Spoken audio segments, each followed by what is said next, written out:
Bismillahirrahmanirrahim. Alhamdulillah Rabbil Alamin.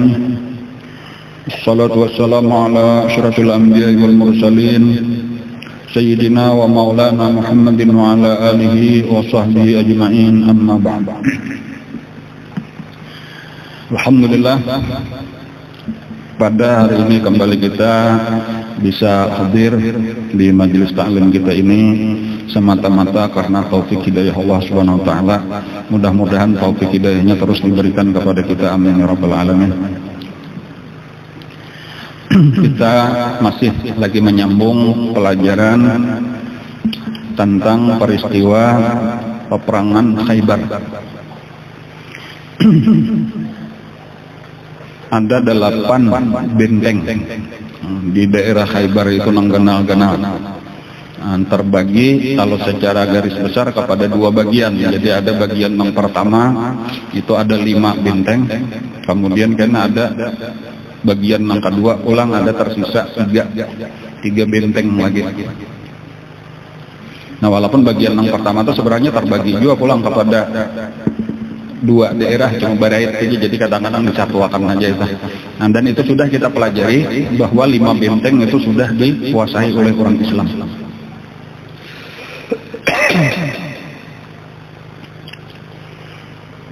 Nah, sebelum Nabi kita berpindah kepada daerah yang kedua, jadi kalau yang pertama itu disebut An-Nitat lawan Asyak, ngarannya itu daerahnya ada 5 benteng, dimulai dengan Hisnul Naim, kemudian Sa'ab ibnu Mu'ad, kemudian Qal'atul Subair, kemudian Ubay, kemudian An-Nizar. Nah, lalu yang kedua itu daerahnya ngarannya di Khaybar juga daerah Katibah. Nah, di daerah Katibah itu ada 3 benteng. Nah, cuman sebelum Nabi kita membawa pasukannya menuju daerah Katibah, itu Nabi membagi harta rampasan perang yang sudah didapat di dalam 5 benteng yang terdahulu. Nah, jadi itu diantara gawian Nabi sebelum meneruskan. Nah, lalu dibagilah dan saling banyakkan sekalinya. Nah, ini pantas saja di dalam surah Al-Fatah itu dipadahkan oleh Allah, wa'adallahu maghanima katsirah. Allah menjanjikan bahwa orang Islam akan mendapatkan harta rampasan perang yang sangat banyak. Ujar salah seorang sahabat di antaranya Abdullah ibnu Umar radhiyallahu anhu, kami kada biasa lagi kanyang makan kecuali sesudah peperangan Khaybar.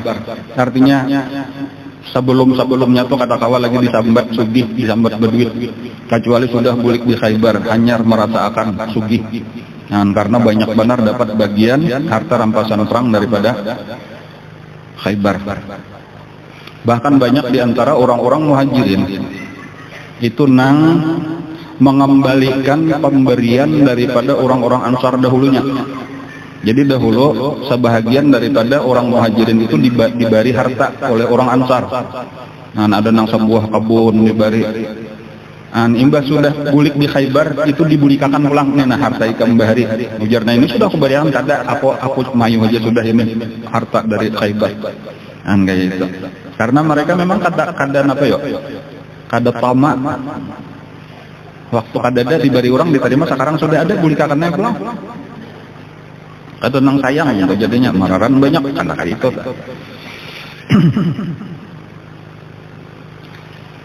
Di antara peristiwa juga di saat Nabi kita membagi harta, tiba-tiba aja ada datang seorang Badawi. Lalu ujar orang Badawi ini, maaf mengganggu, aku nih hendak tahu masalah agama Islam. Nabi kita setiap kali ada orang datang kayak itu, mesti Nabi memandang dahulu, mesti dijelaskan oleh Nabi dengan lemah lembut, dengan kasih sayang. Bila orang bertakun tentang agama Islam. Nah, lalu dijelaskanlah oleh Nabi tentang agama Islam bahwa Sidin adalah diutus oleh Allah untuk membawa manusia kepada agama yang benar dengan membawa Al-Quran, macam-macam dijelaskan Nabi. Lalu akhirnya orang itu mengucap 2 kalimat syahadat, orang Badawi tadi.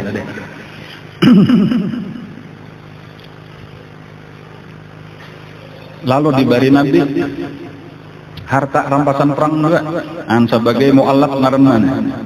Lalu ujar orang itu, ulun kada hendak ini. Ulun masuk Islam kada hendak mencari harta. Gasan apa aja Nabi kan masuk Islam, ulun hendak umpat berjuang lawan piam yo sambil maanuk bulu, artinya ulun hendak umpat berperang sampai mati syahid. Ulun hendak masuk surga bener aja. Ujar Nabi, tarima dulu. Barian pun. Adapun masalah ikam masuk Islam itu karena hendak berjuang, hendak membela agama sampai mati syahid, itu asal ikam bujur, niat ikam kayak itu, Allah pun pasti bujur juga akan memberi napa nang dijanjikannya bagi orang yang mati syahid. Lalu bergabunglah orang itu bersama dengan Nabi, dan kayaknya kada lawas yang sudah tuntung acara macam-macamnya Nabi berangkat, itu termasuk orang yang pertama anak panah. Karena anak panah bebaya sampai ke benteng nang berikutnya, ngarannya bentengnya itu Qamus. Di benteng Qamus itu dimulai di daerah Katibah tadi, tiba-tiba ada anak panah saling banyakan, salah satunya mengenai sahabat-sahabat Nabi itu nang kana itu, iya orang Badawi nah ini tadi. Sampai Nabi melihat Rabbah, iya aja tadi nang hanyar masuk Islam, iya aja orang. Tarik saja Nabi dibalik awaknya pas di nang batas dijapainya tadi, ulun hendak ini jadi situlah panah tadi menempel dan orangnya mati. Kada pernah sambahyang, kada pernah puasa, kada pernah apa-apa lagi, hanya 2 kalimat syahadat. Ujar Nabi berucap mengomentari lawan orang itu, sadaqallah, dia itu benar terhadap Allah. Artinya di dalam hatinya bujur masuk Islam, bukan mencari apa-apa, bukan mencari dunia, tetapi dia benar niatnya hendak memasuki agama Allah, hendak berjuang memajukan agama Allah. Wa saddaqahullahu, dan Allah pun membenarkan juga dengan janjinya. Artinya inya bujur berjuang karena Allah, Allah pun bujur juga. Lalu ujar Nabi mendoakan, Allahumma inna hadza abduka, ya Allah ini adalah hamba Engkau. Faqad mata syahidan, dia telah berjuang di jalan Engkau dan mati syahid. Fa ana syahidun ala zalik, dan aku jadi saksi bahwa ini bujuran. Ujar sahabat-sahabat, kami sabujurnya hiri melihat orang ini. Sampai Rasulullah menyaksikan jadi saksi bahwa orang ini bujur-bujur mati syahid. Dan itu salah satu peristiwa yang berkesan di hati sahabat-sahabat. Ada orang yang hanyar hari itu masuk Islam, hari itu berjuang, hari itu langsung mendapatkan derajat yang sangat tinggi di sisi Allah, yaitu menjadi syuhada, menjadi seorang syahid, mati syahid di jalan Allah. Nang Nabi bercangang itu, Nabi langsung berpaling. Nabi banyak cangang tuh, langsung Nabi kita berpaling. Kenapa jur sahabat Rasulullah maka berpaling? Aku jadi Nabi sekali nyaman melihat. Napa oleh Rasulullah? Inya langsung diragap oleh 2 ikung bidadari. Jadi ada orang bermesraan langsung di hadapannya. Kayak itu Nabi kita tuh melihat jadi di sini supaya kita pahami lah bahwa napa nang dilihat oleh mata kepala kita ini itu kada 100% bujur. Napa nang dilihat oleh mata kepala kita itu kada 100% bujur. Tetapi nang dibuka akan mata hati dengan cahaya iman, dengan cahaya nur nang ada di dalam hati, itulah nang sebenarnya nang disebut di dalam Al-Quran, maka dzabal fuadu mara. Kalau sudah mata hati nang melihat itu nang kada dusta, itu nang asli. Adapun mata kepala ini walau asli, tetapi sebujurnya belum benar-benar asli, masih ada tipuannya. Contohnya nang jelas kayak itu. Kalau kita tadi melihat seseorang terbunuh di jalan Allah, paliat kita apa? Mati. Rabah berdarah-darah, ya Allah kada berhinak lagi, itu paliat mata kepala kita. Tetapi kalau di dalam nang sebenarnya, di dalam pandangan Allah, di dalam pandangan malaikat, di dalam pandangan orang-orang nang dibuka akan mata hatinya, bukan mata kepalanya lagi oleh Allah, inya hidup. Nya kada mati, bahkan masuk ke dalam kehidupan yang lebih hidup daripada kehidupan kita. Jadi makanya di dalam Al-Quran ujar Allah, wala taqulu, jangan pernah ikam berucap, wala taqulu, jangan pernah ikam berucap lima yuqtalu fisabilillah, bagi orang yang terbunuh di jalan Allah, amwat, mati. Jangan ada mulik di perang si anu mati aja, jangan jatuhan, jangan dipadahkan matinya kada mati.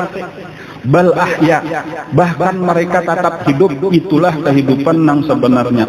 Walakin la tashurun, tetapi kalian tidak bisa merasakan kehidupannya. Ini nang bujuran, jadi supaya kita paham kadang-kadang tadi nang kita lihat oleh mata bukan itu. Karena di dalam perjalanan bulik pulang lah dari perang Khaybar telah Nabi kita ada di tengah jalan itu diberi orang seorang budak oleh seorang sahabat, ada memberi budak lawan Nabi. Sampai di satu tempat nang disebut Wadil Qura. Ada satu tempat di situ di antara Khaybar lawan Madinah. Lalu tiba-tiba aja ada panah nang kada tahu dari mana itu mengenai budak nang hanyar diberiakan kepada Nabi tadi, langsung meninggal. Jadi sama peristiwanya kayak nang itu tadi, kayak nang orang Badawi tadi. Lalu takajutannya bertahan, ada kena panah dari manakah kada tahu. Lalu ujar sebahagian sahabat nih, untung orang ini, untung inya mati syahid surga am orang ini. Napa jawaban Nabi? Ada aja Nabi. Orang ini sedang dibalut oleh selimutnya yang terbuat daripada api. Dan inya itu masih balilit selimut. Kurangnya tadi lalu karena panah lalu mati. Ujar Nabi itu selimutnya nang membalut awaknya itu adalah api, karena itu adalah selimut nang diambilnya dari harta rampasan perang di Khaybar dan belum dibagi, langsung disimpani seorang. Jadi sebenarnya seharusnya tadi mau dikumpulkan di jurung kayaknya Nabi nang membagi atau orang nang disuruh Nabi membagi, ini pina patut pina bagus langsung disimpan dipasang seorang nang lainnya dikumpul. Itu api aja Nabi. Jadi maksudnya paliat kita tadi salimut bener aja itu paliat kita. Cuma karena kada halal itu api yang menjadi nyata. Ini pandangan iman lah penting kan kita perhatikan nangka kainnya supaya kita jangan merasa napa nang kita lihat iya kayak itu seadanya. Ini sandal kita sandal gapet. Sandal kawan dari mato seorang bahari kisahnya mengguru masih kayak itu memisalkan paliat kita baik ampun kawan daripada ampun kita. Lalu ampahannya tadi sandal gapet, bulikannya tiragah kada melihat cuk disantak. Lagi orang memakai kada apa-apa karena ini halal sandalnya. Waktu kita memakai apa? Itu api sebujurannya yang kita pakai. Pandangan Allah, pandangan malaikat. Itu tadi naik mendengar maka itu tadi ada langsung seseorang sahabat langsung memacul ke sandal. Wahai Rasulullah, jadi sandalnya tadi ulun kada bapadah juga. Itu api aja Nabi. Langsung Nabi memandahkan gitu. Kayak itu tuh supaya kita. Jadi ketika itu halal ampun kita, ada apa-apa bagus saja tadi pakaian kita, tetapi yang di awak kita nih ada. Nah, apakah ampun orang yang kita pakai kada bapadah lawan ampunnya kita mencuntan dan seterusnya itu api. Di dalam Al-Qur'an ujar Allah, innal ladzina ya'kuluna amwalal yatama zulman innama ya'kuluna fi butunihim nara. Sesungguhnya orang yang memakan harta anak yatim dengan zalim, dengan jalan yang kada benar, sesungguhnya dia memasukkan api ke dalam parutnya. Itu pandangan agama kayak itu tak. Jadi walau lihat kita ini nasi nang dimakan nasi dasar bujuran nasi, buah dasar bujuran buah, tapi lain ampun kita. Itu sebenarnya kita lagi membuat api ke dalam parut dan seterusnya apa wasayaslauna sa'ira, dan karena saikungan lawan awak-awaknya akan dibuat ke dalam api. Jadi kakak ini nang penting tadi pulang nih kita ini cara orang beriman memandang dunia, balain lawan orang dunia memandang dunia. Kalau orang dunia tadi melihat duit saya sampai di situ aja, emas saya sampai di situ aja. Nang kebalikannya nang berat kayak itu juga tuh, itu kulir itu berat, tetapi disitulah kebaikan. Bilangnya ujar Allah itu misal kayak kita sekarang berada di mana kita nah. Tiap-tiap tempat orang beribadah dimanapun bila orang beribadah itu berada di satu kebun daripada kebun surga. Jadi walau lihat kita ini ngarannya majelis taklim, maka tetapi baik dia majelis taklimnya seadanya aja nah. Tetapi di dalam pandangan agama apa? Kita ini berada riyadul jannah, ngarannya nang ujar Nabi idza marartum bi riyadil jannah farta'u. Nabi kita pernah di raudhah Nabi tah, di raudhah Nabi tah. Ini kan ujar Nabi, ma baina baiti wa minbari raudhatun min riyadil jannah, antara rumah pun aja Nabi lawan mimbar itu nah sasalanya nih nah. Ini adalah satu kebun daripada kebun surga. Nabi memadahan kita. Kita percaya aja. Tetapi pernah pada satu hari Nabi kita sambahyang jadi imam. Lalu Nabi kita di tengah-tengah sambahyang mengangkat tangan. Berataan sahabat mengangkat tangan. Imba itu bebulik pulang nabe, sudah taruh sambian lagi biasa, lalu ada nang batuntung betapun, wahai Rasulullah, betambah ka pulang sambayang, tiba angkat tangan pulang. Kada aja nabe, sambayannya biasa aja. Kenapa tadi pian maka ada angkat tangan sampai kami umpat angkat tangan juga. Aku aja nabi tadi maniat, ada buah nang randah bener parak bener dalam kepalaku. Kita lagi berada di kebun surga.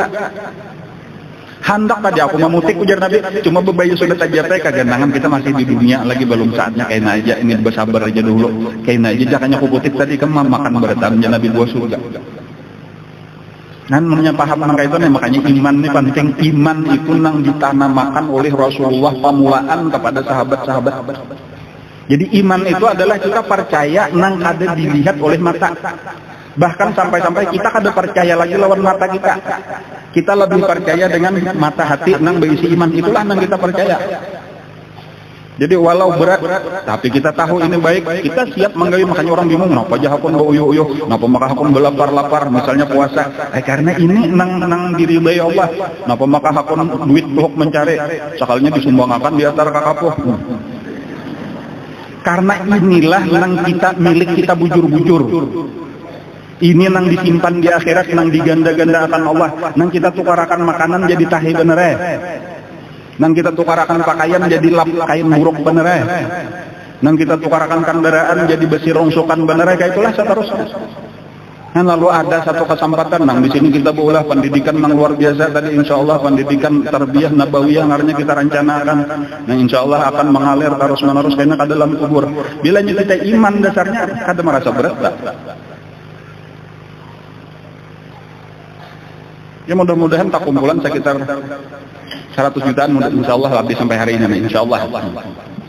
Seminggunya. Gesan siapa gesan kita juga. Kada nang gesan siapa-siapa tah. Kada nang pian memberi ulun atau siapa ulun aja insyaallah mau umpatakan juga. Ulun pun mau umpatakan juga. Keluarga ulun, bini ulun, anak-anak ulun suruh mau umpatakan juga. Kita sama-sama kada nang kita menunggalakan ampun orang gesan kita kada.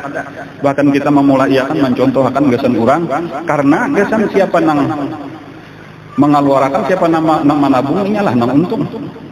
Kan jadi sebalik kalau lawan pandangan dunia atau pandangan dunia berkurang rugi kita tuh aku mencari sekalinya bisa kurang pada kada inilah nang kekayaan nang sebenar-benarnya.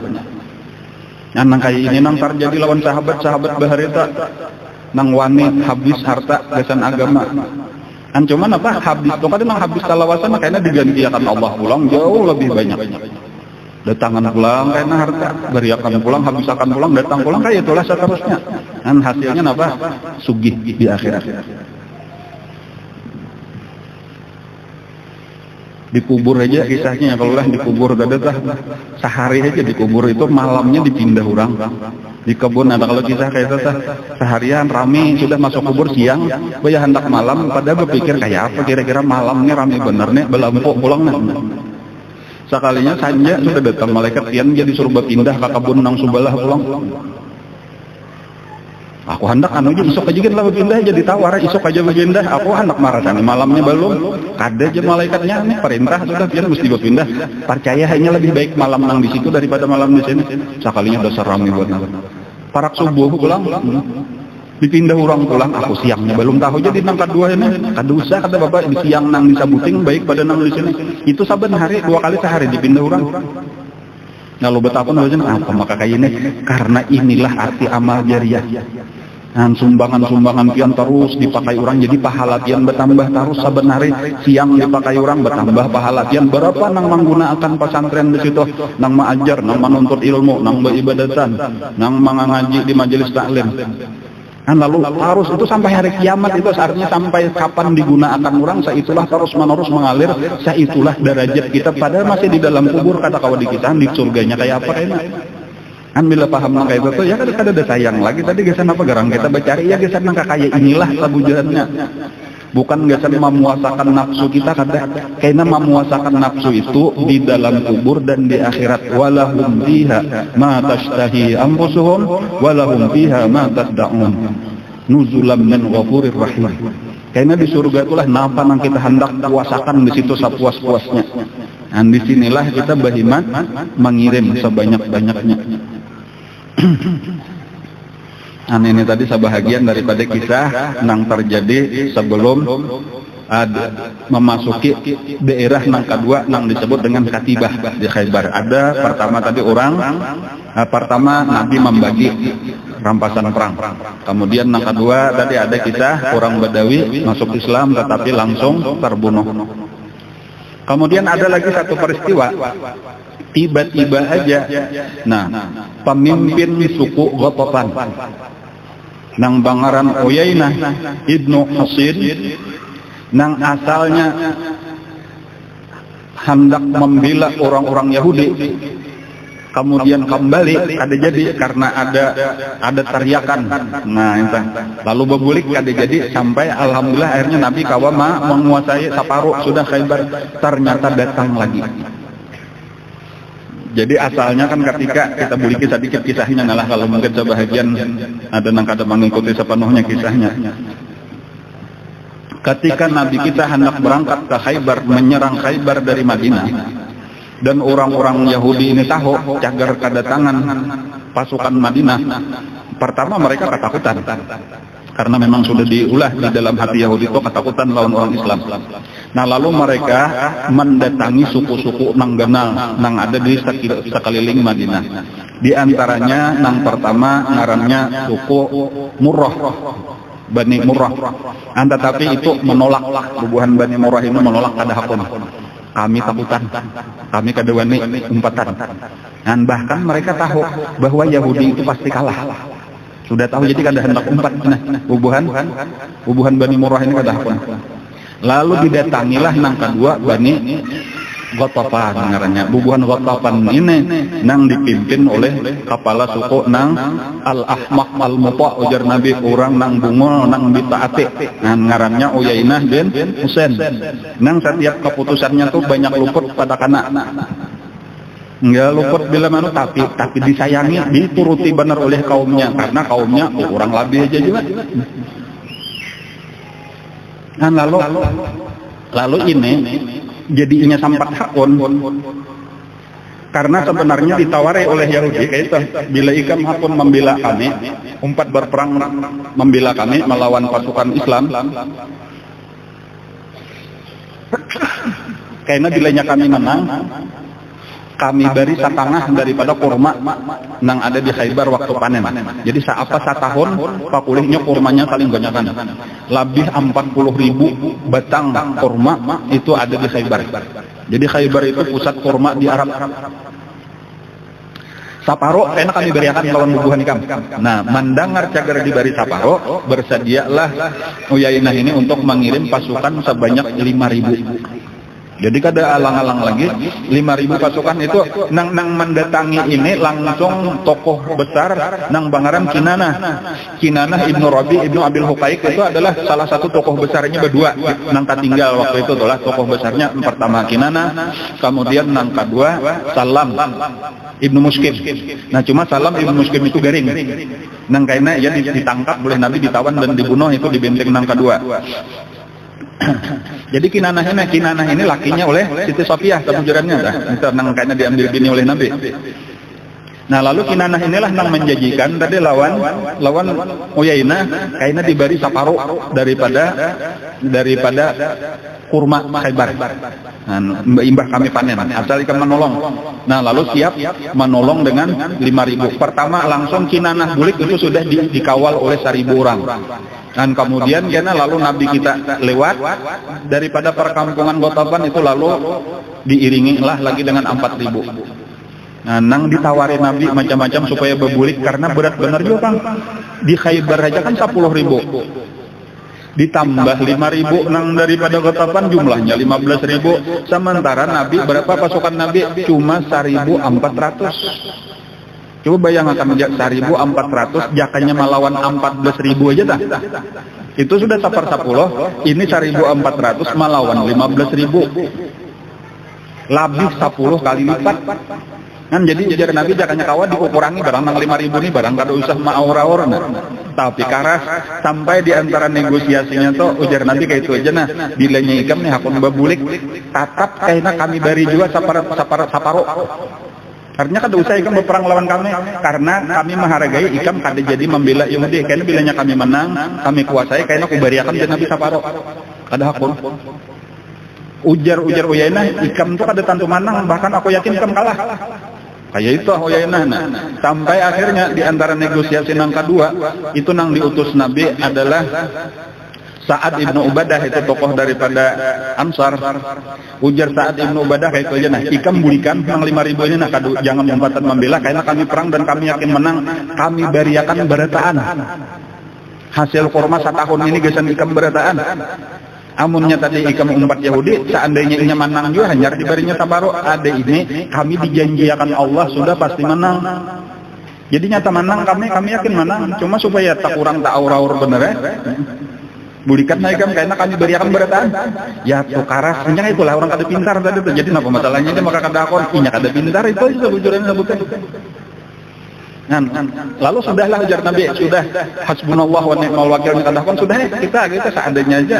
Maka itu pulang kekuatan hati Nabi, kada ada istilah takutan, lebih percaya dengan janji Allah. Makanya di dalam Al-Qur'an, di dalam urusan perang, fa iza azamta fatawakkal 'ala Allah. Kalau kita sudah mantap hati berperang, jangan ada mundur apa lagi, serahkan lawan Allah. Nyenang ianya Allah Taala juga, nang memenangkan mengalahkan, kada ada urusan jumlahnya berapa, senjatanya napa, nya Allah Taala di balik semuanya. Amunnya mati ya mati syahid kita, amunnya menang tadi dapat harta rampasan perang, kada ada kalahnya. Kita menghadapi dua kebaikan, mati syahid baik, menang baik. Jadi kada perlu ditakutan. Tetapi tadi di tengah-tengah itu tiba-tiba aja ada mendengar tariakan nang kada tahu. Itu najayu bubuhan gatapan, kampung ikam dah dijaga, karena bini ikam ditangkapi orang, anak ikam ditangkapi orang, harta ikam diambil orang, balu bulikan kali 5.000-nya. Dan sekalinya kada ada apa-apa. Dan salah jur kada tahu siapa nang bakuriak dah. Jadi ujar ulama boleh jadi malaikat bener aja itu. Gesan menyelamatkan Nabi dan sahabat-sahabat. Lalu tuh beberapa hari di situ tuh mungkin parak sabulan di kampungnya ada serangan apa-apa. Lalu hendak tahu pulang, tulakanlah pulang 5.000 orang ini babulik sampai ke Khaybar. Sekalinya apa? Yahudi sudah kalah separuh. Melihat nangka ini kayak Pak, lalu mendatangi lawan Rasulullah. Wahai Muhammad, ujar Uyainah, kami hendak minta juga harta rampasan perang. Kenapa aja Nabi maka ikam hendak minta, ikam pada umpat berperang. Tapi kami kan dijadi membela Yahudi. Ikam samalam berjanji bilanya kami hakun bulik di bari saparo. Ujar Nabi, ikam bulik kada marga ma'asi lawan aku. Ikam sempat ditawari bukan saparo lagi di bari sabarataan asal bebulik ya tukaras kada hakun. Sekalinya bulik seorangnya marga ada teriakan, ada kuriakannya kalau ya aku minta barang saparo. Kayak itulah tadinya kada pintar dah. Ujar Nabi kayaknya. Ikam adalah Nabi mimpi datang bertamu lawan aku di dalam mimpi lalu hendaknya minta harta rampasan perang. Lalu napa ujar kok waktu itu? Ujarku tuh ambil Zuraqabah. Takajubnya nih ujuran aja aku ada mimpi, ku kira itu sekadar mimpi nang kada kakaruan aja, aku ada mimpi bertamu ikam lalu hendak minta harta. Lalu ujar ikam ambil Zuraqabah. Aku kada tak pikirkan lagi kada kagana napa garang Zuraqabah itu napa? Itu aja Nabi ngaran gunung, itu gunung nang itu tuh Zuraqabah ngaran. Napa isinya kada apa-apa aja Nabi, pasir lawan batu bener itu ambil ha. Napa maksudnya itu? Iya pokoknya ikam kada berhak ujar Nabi mendapatkan apa-apa di sini. Karena ikam sudah keputusan ikam juga itu kada hendak membantu kami, kada hendak malah ikam memilih bergabung lawan orang Yahudi. Lalu bulikanlah ini tadi. Walaupun kayaknya beberapa waktu datang pulang, cuma kedatangan yang kedua Nabi kada melayani lagi, langsung aja disiapkan lagi pasukan sampuk aja Nabi. Tasahi Uyainah itu bunuh Uyainah. Lalu padahal 5.000, cuma beberapa ratus saja disuruh Nabi tantara Nabi untuk menyampuk Uyainah, bukahanlah mang 5.000. Karena memang sudah ketakutan di dalam hati. Itulah nang ujar Nabi. Salah satunya hadis Nabi, nusirtu birru'bi. Aku ini dimenangkan oleh Allah di dalam peperangan itu nang utamanya birru'bi, dengan ketakutan. Artinya musuh itu ditimbulkan ketakutan di dalam hati musuh. Jadi sebelum bertamu apabila tabayang cager hendak bakalahi lawan Nabi, cager hendak berperang ini sudah takutan berdahulu, mental itu sudah napa ngarannya ya drop anjlok ngarannya dah. Jadi itu memang sudah kalah pengaruh. Itu keistimewaan orang Islam. Kecuali ada disebutkan oleh Nabi di akhir zaman. Ketika orang Islam sudah jauh menyimpang daripada ajaran Rasulullah, termasuk kita wayah ini, kita jauh benar daripada ajaran Nabi karena kita kada tahu lagi pelajaran Nabi kayak apa. Pada saat itu ujar Nabi, dicabut daripada hati musuh-musuh kalian ketakutan yang pernah dirasakan mereka kepada zaman Nabi Bahari, zaman sahabat-sahabat Bahari. Jadi termasuk wayah ini. Wayah ini orang kafir kada takutan lagi lawan orang Islam. Kan ini penyakitnya dan ini wajib kita bulikakan pulang. Kayak apa cara membulikannya? Kembalilah kita kepada ajaran Rasulullah sallallahu alaihi wasallam. Di mana garang kelemahan kita yang paling utama menyebabkan orang kafir kada takutan lagi lawan kita dua buting, yaitu yang pertama kita terlalu cinta lawan dunia. Kemudian yang kedua kita takutan mati. Jadi hubbud dunya wa karahiyatul maut, itulah yang menyebabkan dicabut Allah ketakutan di hati musuh-musuh Islam terhadap orang Islam.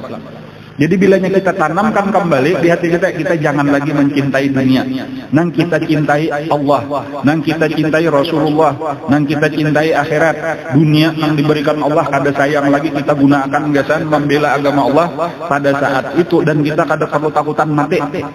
Karena mati bagi kita adalah surga. Kayak itu aja sudah. Kan mati adalah bertemu dengan kekasih kita asal kita bujurakan tapinya beribadat. Maka otomatis di hati musuh-musuh Allah itu ditimbulkan ketakutan. Nah, dan ini mulai pinanya mulai hidup sudah kayak itu. Ya, yang kita melihat di Jakarta semalam, ya Allah, makanan labihan waktu ada demo semalam itu menunjukkan orang kada sayang lagi lawan harta. Musuh takutan. Mau orang kafir ketakutanan. Panik. Apa ini orang Islam mau kabar satu? Oh, ya, nah itu tanda ada awal-awal kebangkitan Islam itu.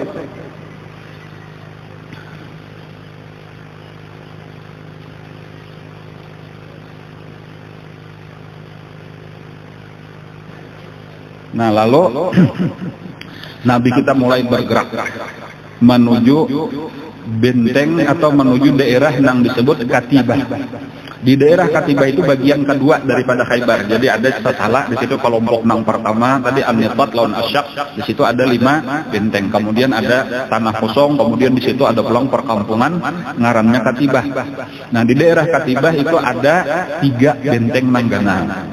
Yang pertama ngarannya Qamus.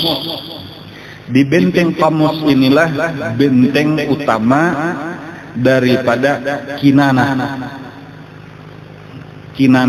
ibnu Rabi'ah ibnu Abil Huqaiq, pemimpin yang kedua sesudah Salam terbunuh, Ibnu Muqsim terbunuh.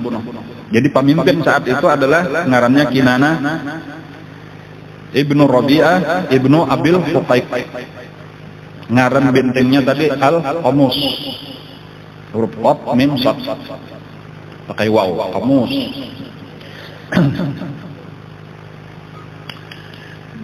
Dan di sini karena ini ketakutan dan ada melawan apa-apa ditutup kayak benteng-benteng nang terdahulu, ada dan hapunnya keluar, ada dan nang hapunnya membuka akan paling-paling bilanya ada orang berparak dipanahi, ditumbaki, ditawaki lawan batu, kayak itu aja.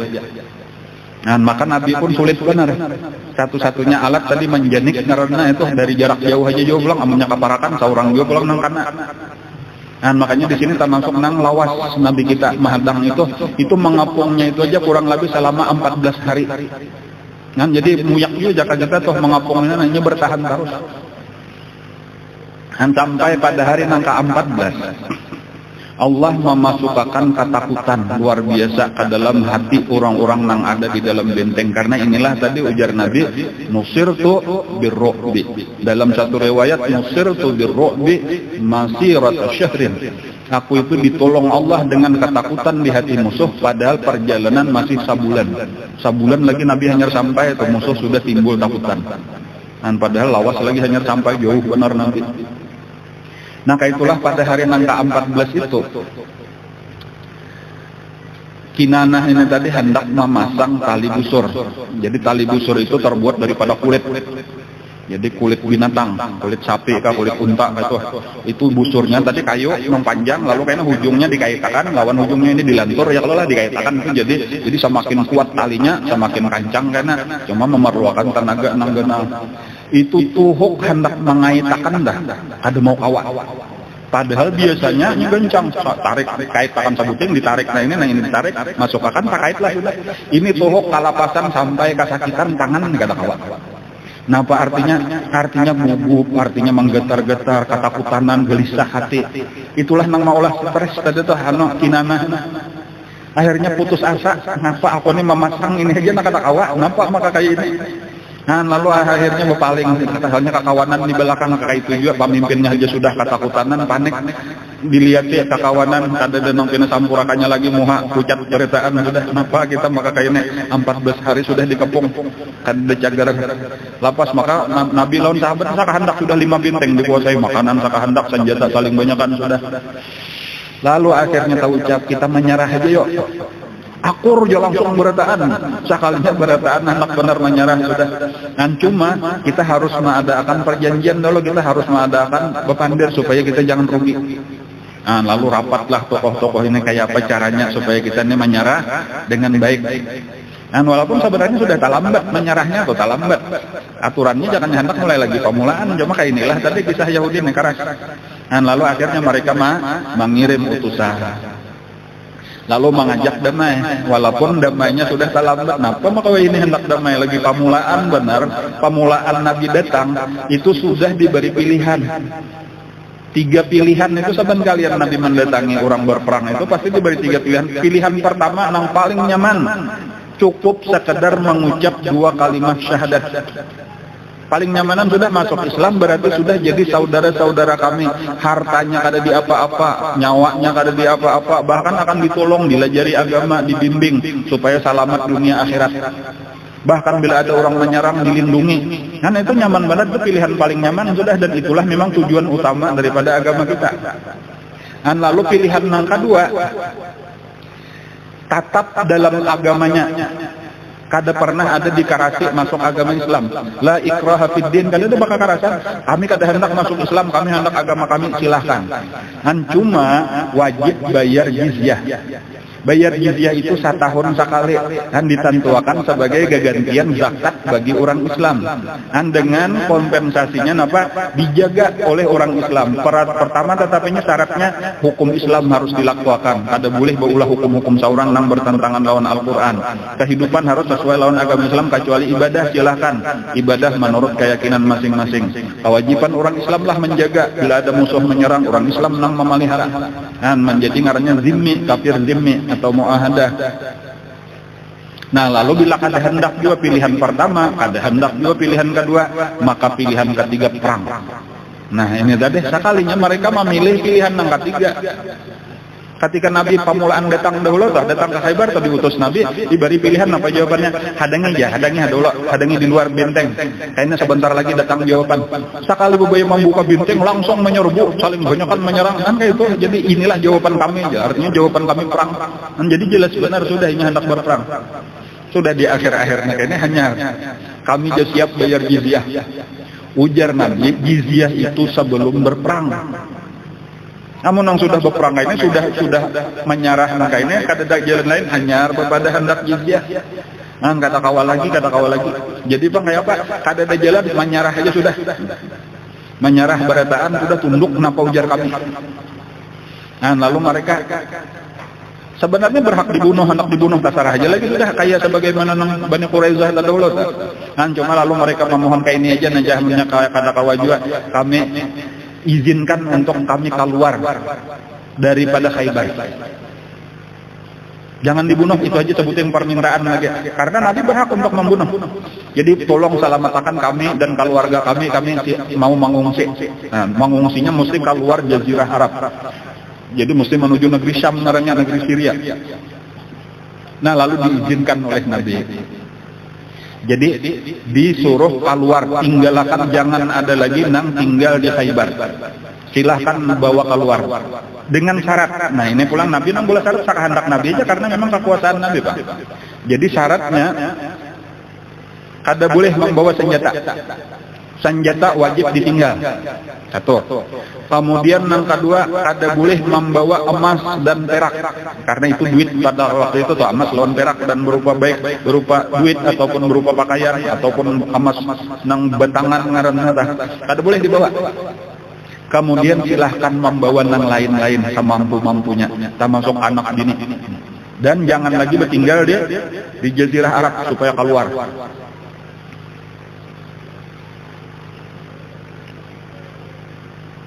Lalu akor. Dan karena memang kada ada pilihan lain, jadi ya kada dibunuh, lumayan sudah tajakannya dibunuhin Nabi, terserah Nabi aja. Dan lalu bersedialah kayak itu. Dan lalu di saat mereka bersiap-siap tadi basi simpon macam-macam nih hendak berpindah.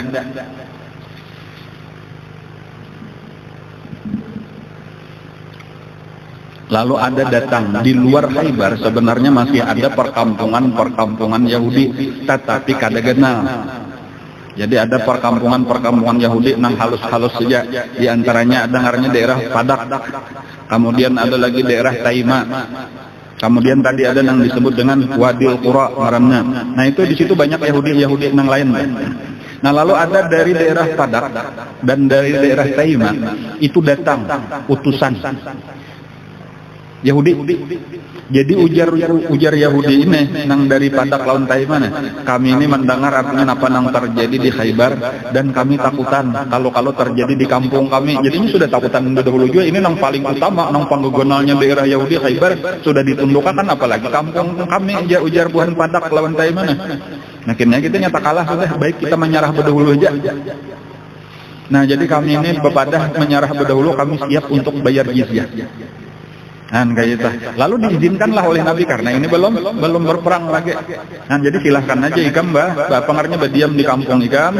Lalu karena hukum Islam akan kami terapkan, kemudian karena ikam wajib bayar saben tahun kepada orang Islam.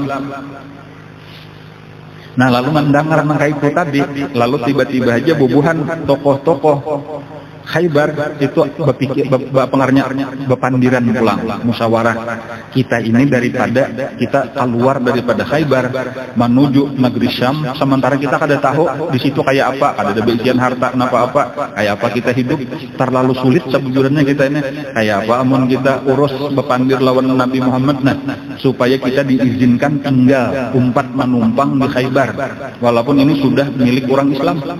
Tetapi kita begawi di sini sebagai buruh. Jadi rumahnya rumah ampun orang Islam, tanahnya tanah orang Islam, kebunnya kebun orang Islam. Tetapi mereka diam di situ sebagai buruh karena dapat bagi hasil. Lalu sepakat, lalu datanglah tokoh-tokohnya pulang, diantaranya Kinanah tadi datang kepada Rasulullah.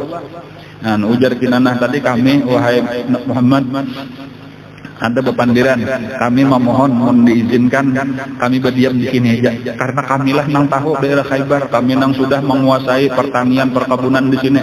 Jadi izinkan kami nang menggawi, tapi tetap ini bukan milik kami umpat menumpang aja, umpat berdiam di sini, umpat begawi dan hasilnya kita bagi. Nah lalu Nabi sesudah mempertimbangkan, Nabi sepakat, ayo ujar Nabi akur. Jadi ada perubahan, kada jadi diusir. Tetapi dengan catatan tadi, kapan kami hendak mengambil, kami ambil karena mereka kada berhak sebagai upahan penerjarnya hendak di PHK sepihak, terserah kami aja. Dan mereka pun sepakat.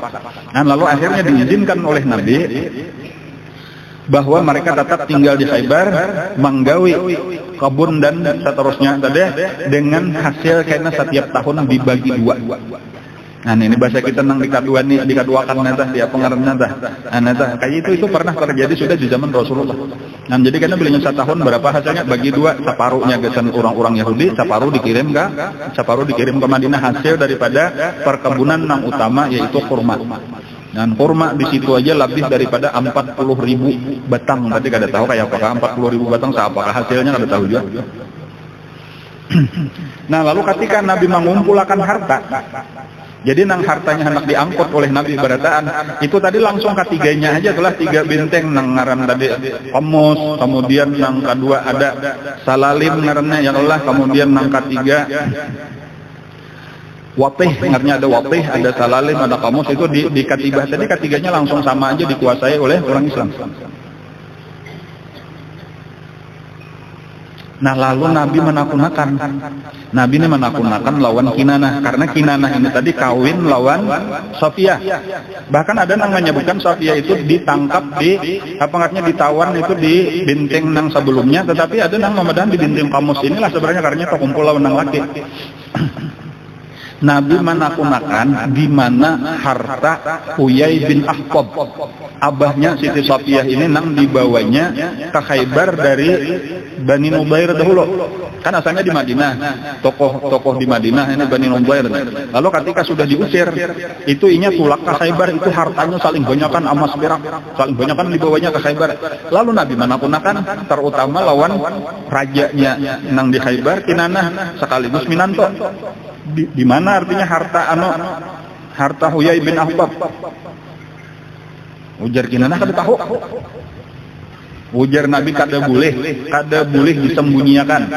Di dalam salah satu perjanjiannya, seandainya katamuan ada yang menyembunyikan harta, maka Nabi berhak untuk membunuh seluruh orang Yahudi. Bukan saikung nang menyembunyikan saja. Barataan orang Yahudi akan dibunuh, itu di dalam perjanjiannya. Tapi nengaran Kinanah kada tahu aku itu lain hartaku, itu harta mintuha. Lalu tiba-tiba aja ada datang seorang Yahudi. Lalu bapadah lawan Rasulullah, wahai Rasulullah, ulun malihat hilang saben hari Kinanah ini kena beisukan jalan-jalan maliati itu ada bangunan nang hancur.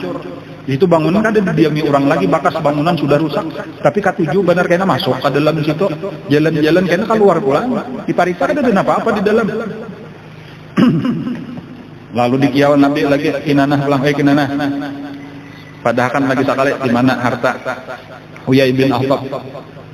Ada tahu? Kayak ini aja Nabi lah, aku hendak cari bilanya dapat kami kamu bunuh. Enggak ada memadahakan tatap karasnya sudah terlanjur kepada ada tahu. Nah, lalu diperintahkanlah oleh Nabi sahabat-sahabat untuk mencari di rumah nang hancur tadi. Pariksa aja Nabi bongkar. Lalu ditabuklah di situ sekalinya dasar dapat saling banyakkan harta. Dipendam di dalam tanah. Nah, kayak itu. Jadi pada saat itulah dibunuhlah Kinanah tadi. Karena ini memang orang nang menyembunyikan harta nang saling banyakkan emas dan perak. Padahal seharusnya diserahkan kepada orang Islam.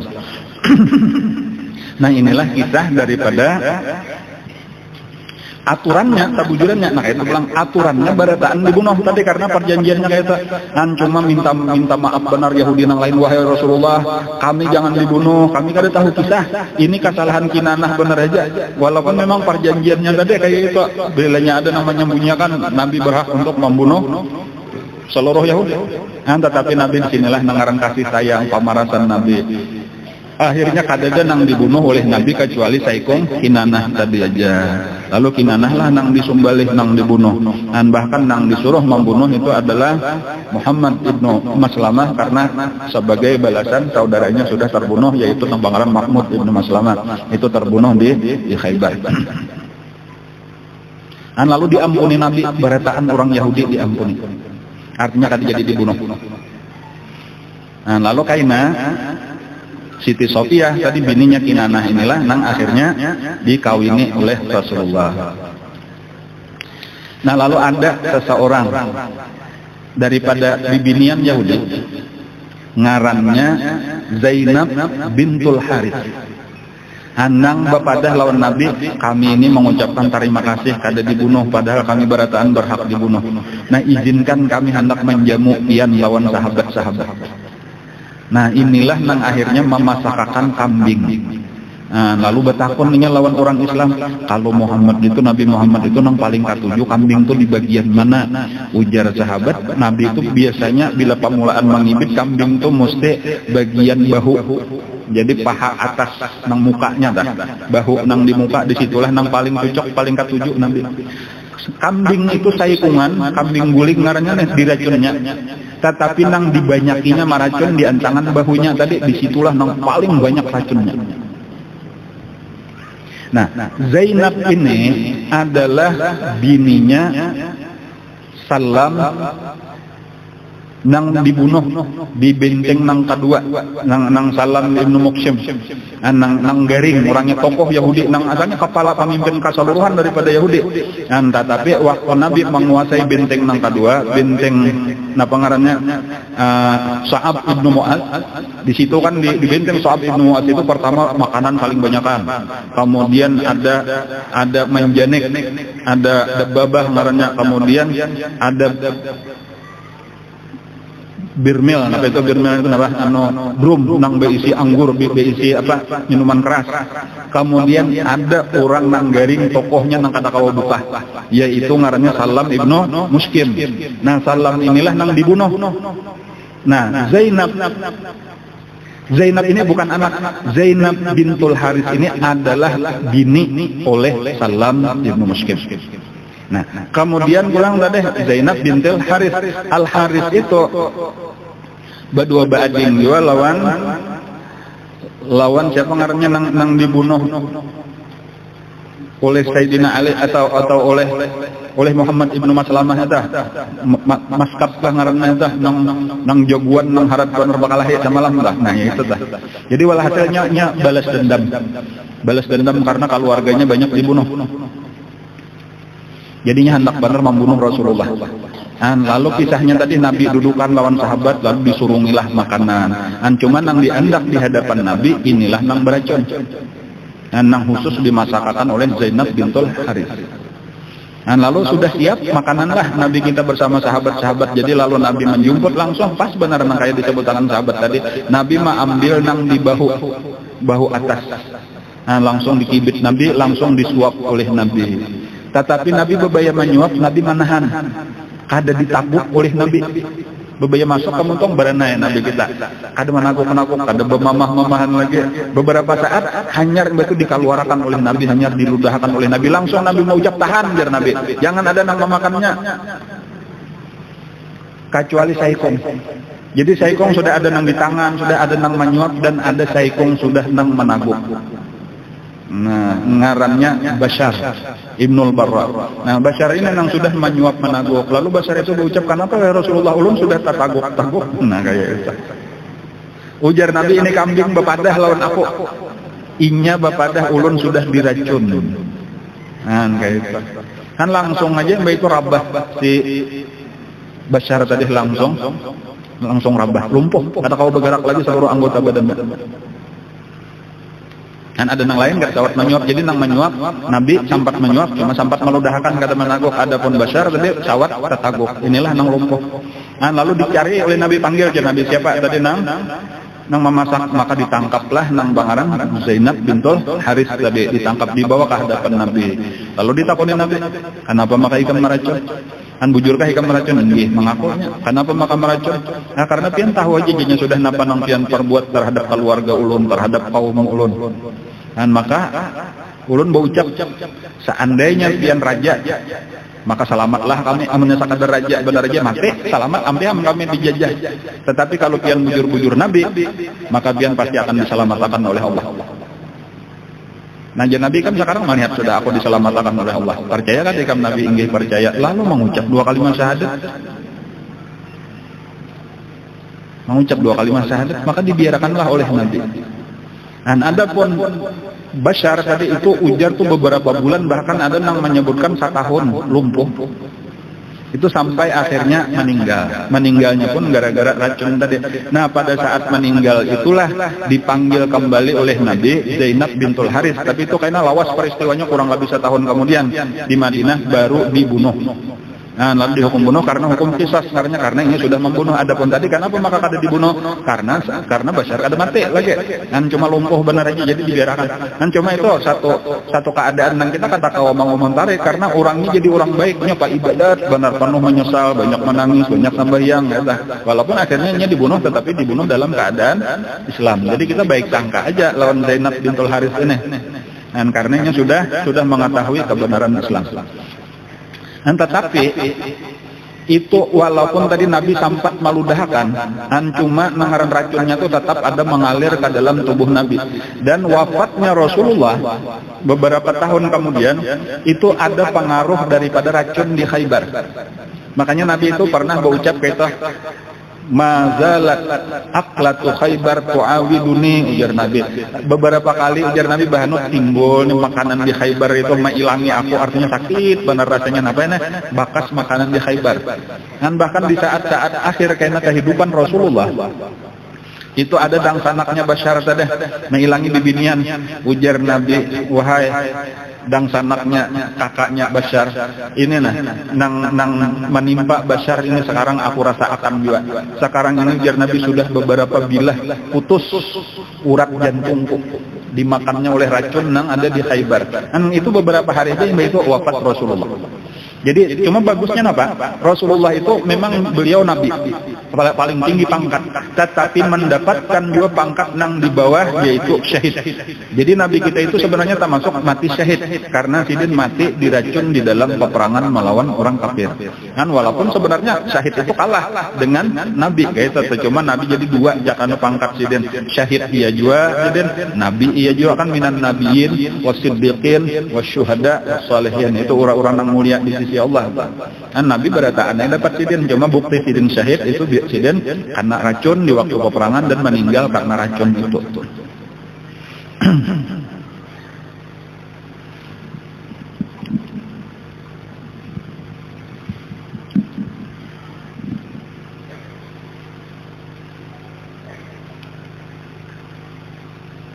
Nah banyak lagi peristiwa-peristiwa lah bulikan itu kada langsung bulik ke Madinah di tengah jalan tadi ada singgah di Wadil Qura karena tadi ya ada salah seorang budak Nabi tadi nang terbunuh nang dikira orang masuk surga tapi jar Nabi neraka tadi ada kalau kisah itu telah itu di Wadil Qura. Ada juga kisah di tengah jalan itu ada orang nang mencaci maki Rasulullah, orang kafir. Lalu di belakang tapinya jauh kayak itu nang kebetulan nang pembelakangan ini adalah Sayyidina Usamah bin Zaid di belakang. Lalu Nabi sudah jauh cuma ada di belakang orang menyambati Rasulullah, bisa sarik Usamah ini mendengar Nabi disambati soalnya buka bisa sahih.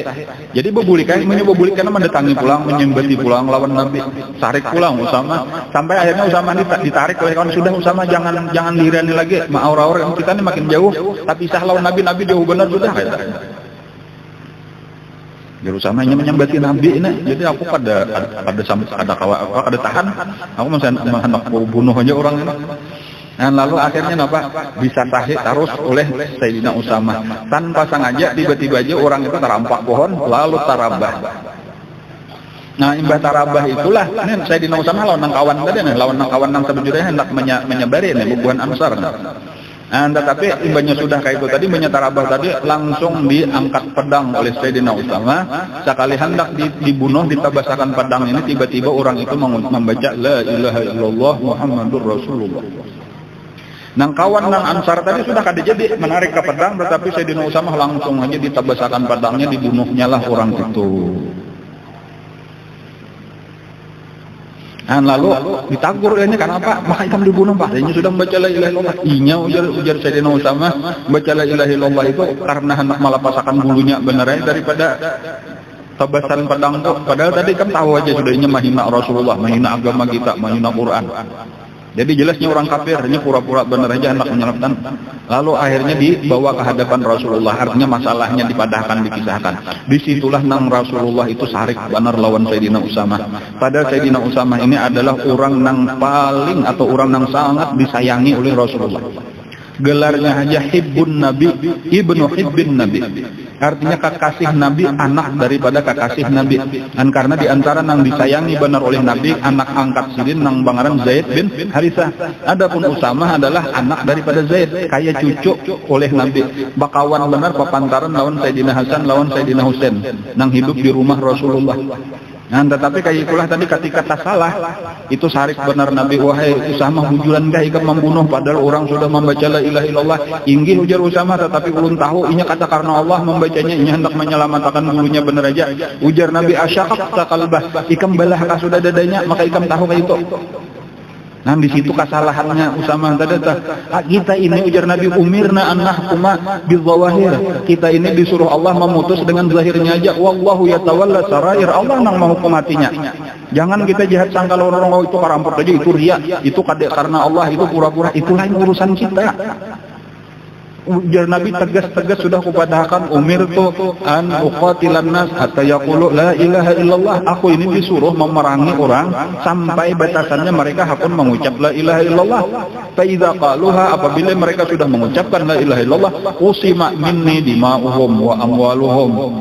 Dipeliharalah daripada aku darah mereka dan harta mereka, wa amruhu ilallah, urusan mereka serahkan lawan Allah.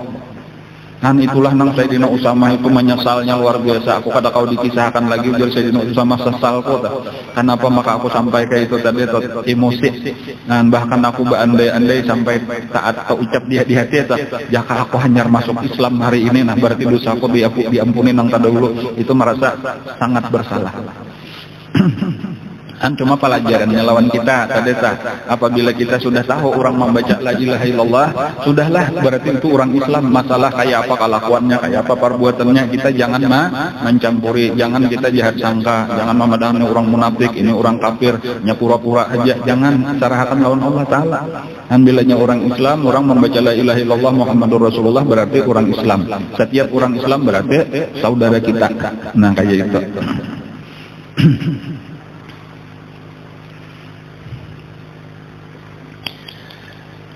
Lalu kisahnya kembalilah, nah kayaknya aja dulu lah, kembalilah Nabi kita ke Madinah dengan membawa kemenangan besar. Nah cuma masih ada sabuteng lagi sebelum penutup. Sebelum Nabi kita sampai ke Madinah, masih di tengah jalan atau masih di daerah Khaybar, itu ada satu kabar gembira yang sangat menyenangkan Rasulullah. Yaitu kedatangan sepupu Rasulullah dari Habasyah, yaitu Sayyidina Ja'far ibnu Abi Thalib. Jadi Sayyidina Ja'far ini mulai lagi di Makkah, itu hijrah ke Habasyah yang kedua, dan beserta beberapa orang sahabat, dan mungkin sekitar 70 atau 80 orang itu berdiam di negeri Habasyah. Dan sampai Nabi kita hijrah ke Madinah, itu nang di Habasyah tetap. Dan bahkan ada lagi sarombongan dari Yaman, sebujurannya orang ini dari Yaman, sekitar 50 keluarga, lumayan banyak, itu hendak ke Madinah, tetapi melewati laut. Nah, jadi jalan Laut Merah, supaya kena mulai di Jeddah atau di Adan itu terus sampai kena ke Parak Madinah, agar hendak naik di situ, hendak menuju Rasulullah. Tetapi ternyata kapalnya itu karena ombak, sehingga malah takasubarang Laut Merah mendaratnya di Habasyah. Nah, pasukan ini atau orang Islam yang banyak ini dipimpin oleh Abu Musa al-Ash'ari. Abu Musa al-Ash'ari dari Bani Ash'ar itu di Yaman. Nah, lalu terdamparlah di Ethiopia, terdampar di Habasyah. Nah, imbas sudah diselamatkan orang, bertamuanlah lawan Sayyidina Ja'far bin Abi Thalib. Lalu bergabunglah di situ. Jadi diam bertahun-tahun di negeri Habasyah. Nah, jadi lalu ada dua golongan. Jadi ada sekitar berapa ratus lah totalnya orangnya, jadinya kayak itu. Inilah nang tahun ke-6 Hijriah itu atau tahun ke-7, inilah yang sedang kita bicarakan. Tahun ke-7 ini mereka sepakat sudah untuk meninggalkan Habasyah untuk bergabung bersama dengan Rasulullah di Madinah. Antar utama pada waktu itu juga karena sudah dapat berita lah bahwasanya di Madinah sudah menang, Nabi kita sudah damai orang Islam gitu, walaupun masih terjadi peperangan. Nah, ketika sampai ke Madinah, Sayyidina Ja'far ini ternyata dipadahkan orang bahwa Nabi sedang di Khaybar. Lalu tulakanlah terus. Jadi kadang menghadang Nabi, tulakan menuju Khaybar. Dan walaupun sudah sampai ke situ bertamuan lawan Nabi, ternyata peperangan sudah tuntung dan dimenangkan oleh orang Islam. Itu diantara perkataan Nabi, ujar Nabi lah pasupaan Nabi itu. Karena Nabi ya pertama tadi bakula besapupo lawan Sayyidina Ja'far. Kemudian yang kedua Nabi memang sayang benar lawan sapupo sebagaimana sayang lawan Sayyidina Ali, lawan Sayyidina Ja'far ini termasuk orang yang istimewa. Bahkan itu diantara kata-kata Nabi, Ja'far ujar Nabi asbahun nas bi khalqan wa khuluqan. Ja'far itu adalah orang yang paling menyerupai dengan aku baik fisiknya ataupun akhlaknya. Ja'far asbahun nasi bi khalqan wa khuluqan. Orang yang paling mirip muhanya, awaknya lawan aku, akhlaknya paling mirip lawan aku Ja'far. Ja'far bin Abi Thalib. Itu diantara peristiwa aneh lah di pertemuan itu. Ja'far itu luncat-luncat, model bahasa kita tuh beingga-ingga, beangkat habalah berarti selalu bersurak, lalu nang jakuliling-kuliling mau ngulilingin Nabi kayak serta Nabi sampai bingung apa aja Nabi ikamnya wahai Ja'far maka kayak ini sekali bertamu maaf ujar Ja'far kayak inilah kebiasaan kami di situ bila kesukaan bertamu seseorang. Jadi itu budaya orang Afrika. Modelnya kayak suku Asmat, kemudian kita ada kalau nang dia nontonnya ada luncat-luncat, bilanya kesukaan kita menyambut tamu maksudnya. Jadi itulah dan Nabi lihum aja melihat oke itu aja Nabi ayo tarusakan dahulu ini ada upacara napa ngaranna di suku primitif ngaranna. Dan cuma maksudnya apa Nabi budaya-budaya nang itu Nabi kada tarik ke dibiarakan aja oleh Nabi. Dan jadi kalau muslim harus nang ini kada boleh ini kada degawian Nabi gitu. Kada apa-apa biasa-biasa asal kada ada bertentangan lawan syariat. Dan jadi Nabi nang luncat-luncat tadi diingka-ingka betul dikulilingnya dulu awak Nabi banyak sudah puas hanya diragapnya Nabi. Kan kayak itu kelakuan Sayyidina Ja'far tak. Kan apa aja Nabi maka itu inilah kelakuan orang-orang Afrika, orang kulit hirang itu kayak itu. Ini biasa kita melihat di TV, ya Allah luncat-luncat ini bila ada tamu. Korea kanan. Kan lalu ujar Nabi, aku kada tahu ujar Nabi, kada tahu aku nang lebih gembira. Aku nih gembiranya luar biasa Rina. Cuma aku kada tahu nang mana nang lebih menggembirakan hatiku itu Fathu Khaybar dibukanya Khaybar atau kedatangan Ja'far. Artinya sama ini suka benar aku Ja'far datang suka benar, Khaybar pun kalau dikuasai suka benaran. Cuma itu nikmat nang bertubi-tubi ngaranna lawan Rasulullah. Nah, lalu bertamu lawan sapupu Nabi pangaran Sayyidina Ja'far ibnu Abi Thalib dan ini salah satu daripada Ahlul Bait. Dan karena ketika seseorang bertakon, siapa wahai Rasulullah nang ngaran Ahlul Bait? Nang wajib kita muliakan, kita hormati ujar Nabi Ahlul Bait itu pertama Alu Abbas, keluarganya Abbas. Ya, makanya Abdullah ibnu Abbas itu termasuk Ahlul Bait. Yang kemudian Alu Ali, keluarganya Ali ujar Nabi berataan itu keluargaku. Kemudian Alu Ja'far. Dan keluarganya Ja'far bin Abi Thalib itu termasuk Ahlul Bait. Kemudian yang keempat Alu Aqil. Aqil itu adalah dang sanak juga oleh Sayyidina Ali. Dan jadi 4 orang inilah seluruhnya itu adalah termasuk nang Ahlul Bait. Nang masuk di dalam Al-Quran itu apa? Innama yuridullahu yudhiba ankumur rijsa ahlal bait wa yutahhirukum tathira. Itu tafsirnya yaitu tadi selain daripada bini-bini Nabi. An bini-bini Nabi berataan termasuk ahlul bait. Nah sampai di sini dahulu kisahnya, sebuting kisah masih banyak lagi peristiwa di tahun ke-7. Itu sebenarnya ada 2 lagi peristiwa.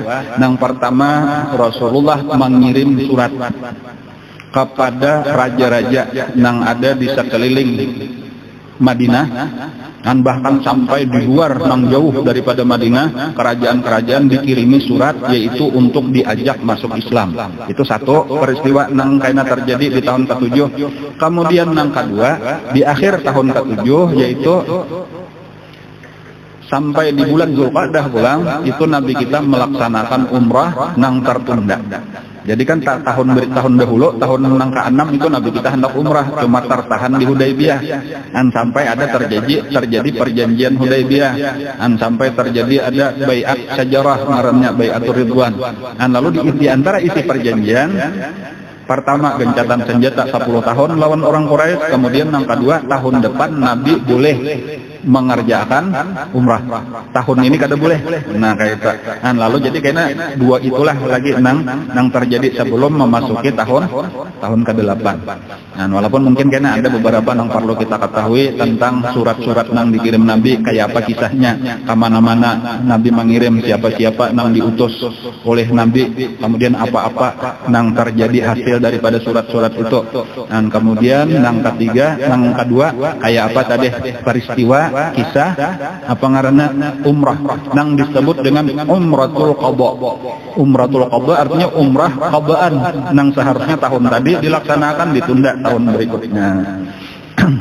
Wallahu a'lam. Mudah-mudahan kita diberikan Allah Ta'ala ilmu yang bermanfaat. Mudah-mudahan dosa-dosa kita beratan diampuni Allah Subhanahu Wa Ta'ala. Mudah-mudahan kita diberikan taufik hidayah bahwa mengamalkan ilmu dengan ikhlas, dengan istiqamah. Mudah-mudahan kita mati dalam keadaan husnul khatimah dan dikumpulkan dengan guru kita dan Rasulullah SAW dan sahabat-sahabatnya di dalam surganya. Amin ya rabbal alamin. Ala hadhihi wa ala kulli niyatin shalih wa hadratin nabi al-Fatihah.